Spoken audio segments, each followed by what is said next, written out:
Good evening and welcome to IBA News, coming to you from Jerusalem. Well, it's back to school next week for Israeli school children, or is it? Here to help answer that question is Abe Selig, education reporter for the Jerusalem Post. Good evening. Thanks for coming in, Abe. Good evening. Well, are we going to go back to school on time next week? We are.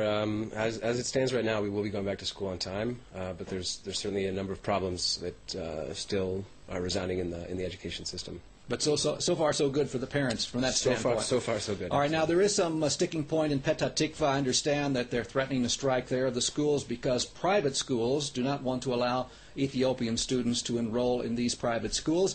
On the surface, some would say this is just a blatant case of racism, but it goes deeper than that. I think it does go deeper. I think it's more complicated than just clear-cut racism. Many of these private schools have accepted Ethiopian students into their schools, and I think that they've made it clear that it's an issue of curriculum. They're worried about people staying on track with their more stringent curriculum, and it is an issue, though. And the education minister and other government officials have been adamant about the fact that they will pull funding from some of these schools if they don't allow the Ethiopian Well, schools. there was some, I think, what people will view as good news today from the education minister, Gideon Saar. Starting not this year, but next year, he's going to require that Jewish history and Jewish culture be taught to Israeli students. That's true, and that's something that he spoke about when he took office. And he also said today that he would be rewarding schools that have a higher level of recruitment, military and national service recruitment, which is actually being received with mixed responses from people. I mean, there was a response today from a civil rights organization in Israel that said that that was possibly discriminating against Arab students. But I think overall he's responding to a drop in a percentage drop of students who are going to the Army and who are participating in national service.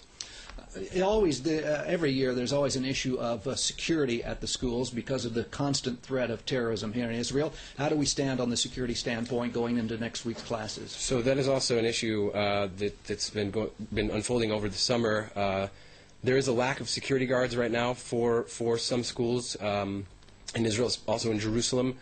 It's an issue of a lack of manpower. There's also an issue that some of the requirements for these security guards are possibly too high, or it's taking too long to get them there, to allow them to begin work.